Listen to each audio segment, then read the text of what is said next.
अक्टूबर से बदल जाएगी राहु केतु की चाल। 30 अक्टूबर से मेष से मीन में चले जाएंगे राहु। 30 अक्टूबर से केतु तुला से कन्या में चले जाएंगे।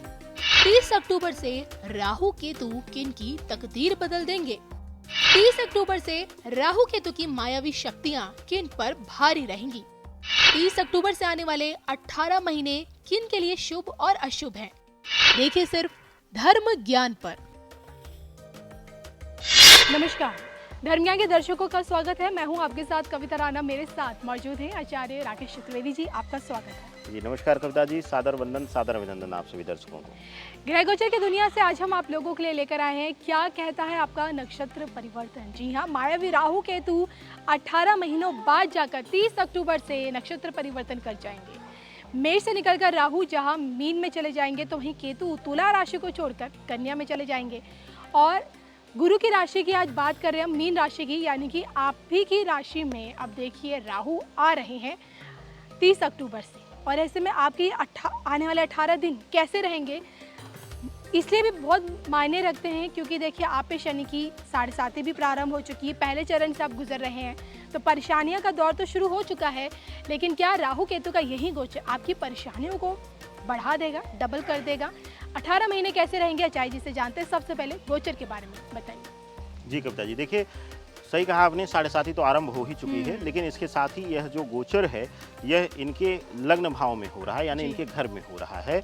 और दूसरी सबसे बड़ी बात कि इनके सप्तम में जाकर के केतु बैठ जा रहे हैं, तो इनका अपना तो डिस्टर्ब रहेगा ही रहेगा, इनका व्यक्तिगत जीवन भी कुछ न कुछ उथल पुथल मचाएंगे। और वैसे भी 7.5 में तो परिवर्तन होता ही, लेकिन उसके साथ ही राहु केतु का भी विराजमान हो जाना यह दर्शाता है कि यह गोचर इनके जीवन का सबसे महत्वपूर्ण हिस्सा है। और कह लीजिए कि इनके जीवन की दशा और दिशा निर्धारित करने के पीछे यह 18 महीने जो हैं यह महत्वपूर्ण भूमिका में रहेंगे। इन 18 महीनों में जैसा ये व्यवहार करेंगे, जैसा ये आचरण रखेंगे, वैसा ही इनके लिए आगे आने वाला समय रहेगा। चलिए, अगर बात करें अब इनकी सबसे पहले सेहत को लेकर, तो सेहत जो अब तक बिगड़ी हुई थी, तो सेहत में सुधार अब होता दिख रहा है आपको 18 महीनों में। कविता जी, सेहत के लिहाज से देखा जाए कि जब अपने घर में ही बैठता है कोई भी पापी ग्रह बैठता है, क्रूर ग्रह बैठता है, या कोई भी ग्रह सामान्यतः बैठता, तो सबसे ज्यादा फलित उनके स्वतः के स्वभाव से देता है, यानी स्वतः के शरीर से देता है। तो लग्न भाव में बैठ करके, क्योंकि शारीरिक स्थिति की यह भाव है और इनके लिए इनके स्वास्थ्य पीड़ा से अभी इनको मोक्ष नहीं दे रहा, मुक्ति नहीं दे रहा है। स्वास्थ्य पीड़ा बनी रहेगी, स्वास्थ्य में उलझन बना रहेगा। और बहुत ज़्यादा अगर जर्नी आप करते हैं, बहुत ज़्यादा आप यात्राएं करते हैं रोड से या किसी तरीके से, तो आपको थोड़ा सा अपने आप को संयमित इस 18 महीनों में रखना होगा। जो बहुत ज़रूरी ना हो, जो व्यर्थ की यात्राएं हों, उनको टाल दीजिए, आपके लिए बेहतर होगा कविता जी। चलिए, अगर बात करें हम स्टूडेंट्स को लेकर, तो जो अब तक कोशिशों में लगे हुए थे, जिनका नहीं हो पा रहा था बाहर जाने का, विदेश यात्रा का, क्या लगता है ये 18 महीने उनके लिए कुछ अच्छा करके जाएंगे? देखिए, लग्न में बैठकर पंचम दृष्टि जो है इनके पंचम भाव पर ही पड़ रही है राहु की। और केतु की अगर स्थिति देखा जाए तो इनके लिए जो सप्तम भाव में विराजमान है, तो ऐसी स्थितियों में देखा गया है कि विद्यार्थी जीवन में अगर विदेश के लिए प्रयास करेंगे तो कुछ न कुछ रुकावट आएगी, कुछ न कुछ अवरोध आएंगे। इस 18 महीने में अगर ये प्रयास करते हैं तो रुकावट और अवरोध जरूर आएगा, और इस अवरोध को पार करना इनके लिए बड़ा मुश्किल होगा। और दूसरी सबसे चीज़ कि केतु और राहु की जो स्थिति इस समय है, इनको खुद से जैसे ही एक फेलियर मिलेगा तो इनके खुद के भाव से, इनको अपने आप से इनको नकारात्मक करना शुरू कर देगा। तो विद्यार्थी जीवन में आपके लिए इस समय अपने मन से, अपनी इच्छाओं से, अपने आत्मविश्वास से लड़ने का समय है। और उससे लड़ गए आप और उससे जीत गए तो समझिए आप जीत ले लेंगे अपने जीवन में भी कविता जी। चलिए, अब बात करते हैं आपके निजी जीवन को लेकर। आपका प्रेम प्रसंग, वैवाहिक जीवन अब आगे कैसा रहेगा, ये भी जान लेते हैं। देखिए, हमने कहा आपको कि लग्न में बैठे हुए हैं राहु और केतु बैठे हुए हैं सप्तम भाव में, तो ऐसी स्थितियों में देखा गया है कि ज़्यादातर आपके जो संबंध हैं वह संकालु प्रवृत्ति की आपकी प्रवृत्ति होगी। और आप हर विषय पर अपने पार्टनर के ऊपर संदेह करेंगे, और संदेह बार बार होने की वजह से आपके रिश्ते प्रभावित होंगे, रिश्तों में दूरियां आएंगी, मानसिक दूरी बनेगी।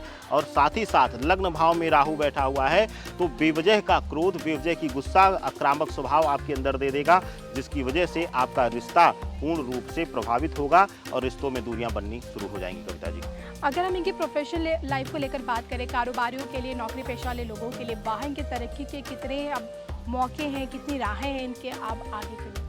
देखिए, मीन राशि वालों के लिए लग्न में बैठकर सप्तम भाव में बैठकर के केतु, यह दोनों दर्शाते हैं कि इनका जीवन अब संघर्षरत रहेगा। इनको कोई भी चीज आसानी से नहीं मिलेगी और हर चीज के लिए इनको दुगना से चौगुना एफर्ट्स करना होगा। तो इनके लिए, इनके प्रोफेशनल, इनके व्यावसायिक जीवन के लिए यह समय जो है वो सबसे कठिन समय है। और इस समय से अगर ये लड़ करके अपने आप को संभाले रहते हैं, अपने बचाए रह जाते हैं, अपने मूल को, अपनी जड़ को बचाए रह जाते हैं, तो ही भविष्य में आगे बढ़ पाएंगे। नहीं तो इनके लिए यह सबसे नकारात्मक समय है और सबसे ज़्यादा उलझन भरा समय रहेगा इनके व्यक्तिगत के साथ साथ इनके प्रोफेशनल लाइफ में। कविता जी, यानी कि प्रोफेशनल लाइफ इनकी काफ़ी आने वाले 18 महीने तक चैलेंजिंग रहेगी।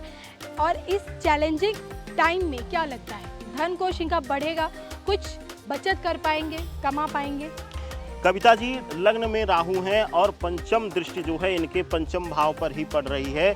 ऐसी स्थितियों में देखा गया है कि व्यर्थ के व्यय, या कह लीजिए कि जितनी जरूरत हो उससे कम ही धनार्जन होने देते हैं। और अगर जरूरत से कम धनार्जन होगा तो ऋण का भाव बढ़ेगा, कर्ज बढ़ेगा और आर्थिक स्थिति जो है वह डामाडोल होगी। तो बहुत शुभ गोचर यह इनके आर्थिक दृष्टिकोण से हम नहीं कह सकते हैं। कर्ज का भार बढ़ेगा, कर्ज लेंगे, लेन देन इतना बढ़ जाएगा कि हो सकता है कि मुंह छिपाना पड़े आपको, निकलते हुए इस स्थिति तक लाकर रख देंगे आपको। देखा जाए तो ओवरऑल बड़ा एक टफ टाइम इनके लिए शुरू हो जाएगा। 18 महीनों का राहु केतु का गोचर, ऊपर से शनि की 7.5 का जो पहला चरण भी इन पर अभी तक चल रहा है। ऐसे में क्या कुछ आपको लगता है जो आप सलाह के तौर पर इन्हें देना चाहेंगे, जो इन्हें करना जरूरी भी है उपाय के तौर पर भी? देखिए कविता जी, वैसे तो यह जल तत्व की राशि हैं, लेकिन देखा गया है कि जब भी यह क्रोध करते हैं तो इनका क्रोध बड़ा विनाशकारी होता है। तो इनके लिए लग्न भाव में राहु बैठा हुआ है, तो इनको अपने क्रोध पर नियंत्रण रखना है, उत्तेजना पर नियंत्रण रखना है।